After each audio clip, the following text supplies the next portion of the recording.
Hey everyone, welcome back. आज हम explain करेंगे रेंट ए गर्लफ्रेंड की चैप्टर नंबर 223 को। तो चैप्टर की स्टार्टिंग में हमें कहा जाता है कि उसकी दोस्त की स्माइल उसके दिमाग में हर वक्त घूम रही थी। तो हम देखते हैं कि काजो की ग्रैंडमा वो हॉस्पिटल की सीन याद कर रही होती है, जहाँ पर वो मिजुआरी की ग्रैंडमा से बात कर रही होती है और वो पूछती है आखिर वो लोग एक दूसरे के लिए कितना सीरियस है, तुम जाओ उसके बारे में पूछो। और काजो की ग्रैंडमा कहती है वो लोग करीब 13 महीने 2 वीक 5 डे एंड 11 आवर के लिए एक दूसरे के साथ थे। शायद हो सकता है कि वो काजो को कुछ कही हो। काजो की ग्रैंडमा कहती है कि फिर भी मुझे यकीन नहीं हो रहा है कि मेरा ग्रैंडसन मिजुआरी की जैसी एक लड़की के साथ एट लास्ट रिलेशन में है। तो मिजुआरी की ग्रैंडमा कहती है ऐसी बात मत बोलो, वो दोनों एक दूसरे से काफी खुश हैं और मुझे नहीं लगता है कि मिजुआरा अपनी फीलिंग को अच्छी तरह से दिखा पाती है। तभी मिजुआरी की ग्रैंडमा सेउरी कहती है कि पहली बार मिजुआरा किसी लड़के को मुझसे इंट्रोड्यूस की है, तो इसके वजह से मुझे भी थोड़ा मुश्किल है कि आखिर वो काजो के साथ क्या करना चाहती है। तो काजो की ग्रैंडमा कहती है ओ ऐसी बात है, लेकिन फिर भी कोई बड़ी बात नहीं है। उसके बाद मिजुआरा की ग्रैंडमा कहती है अगर ऐसी बात है तो मुझे लगता है कि उन दोनों के बीच सब कुछ सही रहेगा। मैं जब भी वो दोनों को एक साथ देखती हूँ तो मुझे ऐसा महसूस होता है कि वो एक दूसरे से काफी ज्यादा खुश हैं और मुझे भी ऐसा लग रहा है कि मैं उनसे और उनके फैमिली के साथ सराउंडेड हूँ। और उसके बाद वो दोनों बात करने लगते हैं कि क्या हम दोनों बहुत ज्यादा खुश नसीब नहीं है। उसके बाद मिजुआरा की ग्रैंडमा कहती है कि खुशियों का रास्ता हमेशा आसान नहीं होता, ये रास्ता हमेशा ऊपर नीचे होता ही रहता है और कभी कभी तो खुद को खो देना और भी आसान होता है। लेकिन जब भी मुझे ऐसा महसूस होता है, ऐसा लगता है कि वो ओल्ड मैन मेरे साथ हमेशा है। उसके बाद मिजुआरी की ग्रैंडमा मिजुआरी के ग्रैंडफादर की फोटो पकड़ लेते हैं और काजो की ग्रैंडमा कहती है कि जब हम 80 के हो जाएंगे तब हम असुकायामा पार्क के पास एक बड़े सेलिब्रेशन करेंगे और शायद हो सकता है कि वो पार्क भी तभी चेरी ब्लॉसम में भरा हुआ होगा। उसके बाद मिजुआरी की ग्रैंडमा कहती है कि हो सकता है कि उन दोनों की 2 बच्चे भी हो गए होंगे। और ये सब के बारे में सोचने से ही मुझे अभी से काफी ज्यादा अच्छी फीलिंग आ रही है। और उसके बाद हमें प्रेजेंट का सीन दिखाया जाता है, जहाँ पर काजो की ग्रैंडमा वही मिजुआरी की साइड देख रही होती है और वो सायूरी को याद करने लगती है। उसके बाद हम देखते हैं कि काजो के पेरेंट्स कहते हैं ये आखिर किस तरह का मिसअंडरस्टैंडिंग ही है, चिजुरू हमें ऐसे कभी भी ठग नहीं सकती। और वो लोग मिजुआरा से पूछते हैं कि क्या ये सच है ना चिजुरू।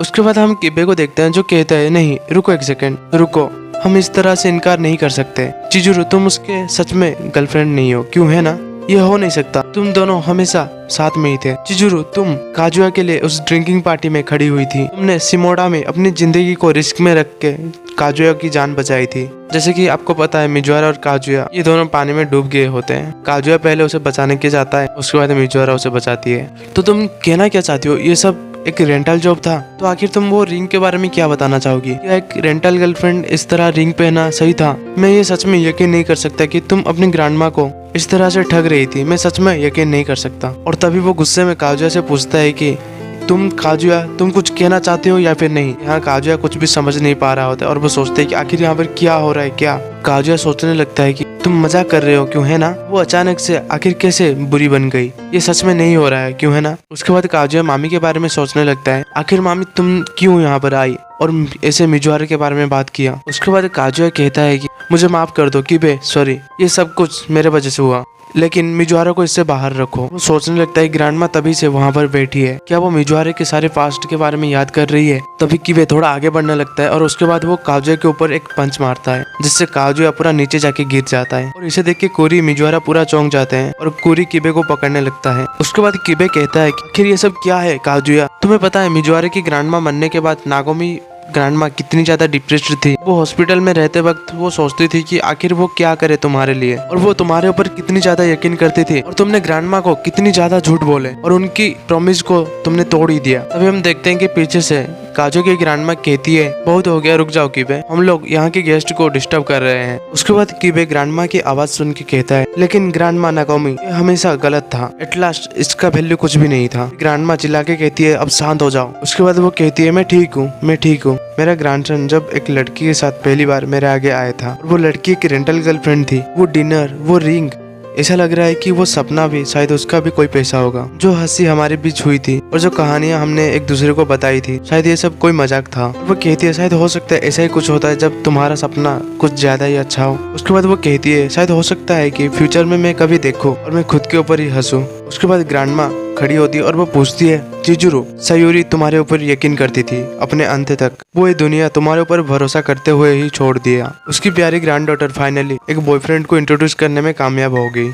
अगर मामी ने जो भी कहा वो सच है तो मैं ये होने नहीं दे सकती, उसके लिए मैं ये नहीं होने दूंगी। फिर भी मैं सच में आशा करता हूँ कि ये कुछ भी नहीं है, सिर्फ एक मिसअंडरस्टैंडिंग है। फिर भी क्या तुम चाहती हो खुद को ये सब के बारे में एक्सप्लेन करना? काव्या सोचने लगता है कि आखिर वो क्या कहेगी, आखिर क्या रह गया जो वो कहेगी। तुम लोग लग रहा है वो झूठ कह रही है और ये सिंपल है तुम्हारे लिए। यहाँ पर काजुआ की पसीना निकलने लगता है और वो सोचने लगता है कि तुम लोगों को नहीं पता मिजोरा इसके बारे में कितनी ज्यादा परेशान है। मुझे पता है उसको एक चांस भी नहीं मिला वो अपनी ग्रैंडमा को इसके बारे में एक्सप्लेन करने के लिए। फिर भी हमने ये बहुत ज्यादा भक्ति के लिए छुपा लिए थे। फिर भी हम जो भी कहेंगे वो लोग इसे इनकार ही करेंगे और हमारे साथ सायूरी सेन भी नहीं रहे, तो इसका मतलब यहाँ पर हम और कुछ भी नहीं कर सकते। उसके बाद मिजोरा याद करने लगती है कि जैसे काजुहारा उसे बीच में रोक के बोली थी, मिजोरा मैं तुमसे कुछ कहना चाहता हूँ, ये कन्वर्सेशन अभी भी खत्म नहीं हुआ है। और मिजोरा याद करने लगती है कि काजुआ उसे इसी हवाई में प्रपोज करने ही वाला था, लेकिन मिजोरा वहाँ से भाग गई थी। और मिजोरा काजुआ की ग्रैंडमा की बातें याद करने लगता है कि वो कह रही होती है तुम दोनों का मैच काफी अच्छी है। तो इसके बाद काजुआ की ग्रैंडमा कहती है तो आखिर इस तरह की बात है, मैं थक गई हूँ। तभी हम देखते हैं कि मामी नीचे बैठी होती है और शायद वो स्माइल कर रही होती है। उसके बाद जब काजुआ की ग्रैंडमा जाने लगती है तो मिजोरा कहती है नहीं। तभी काजुआ कहता है कि तुम लोगों को ये सब गलत फहमी हुआ।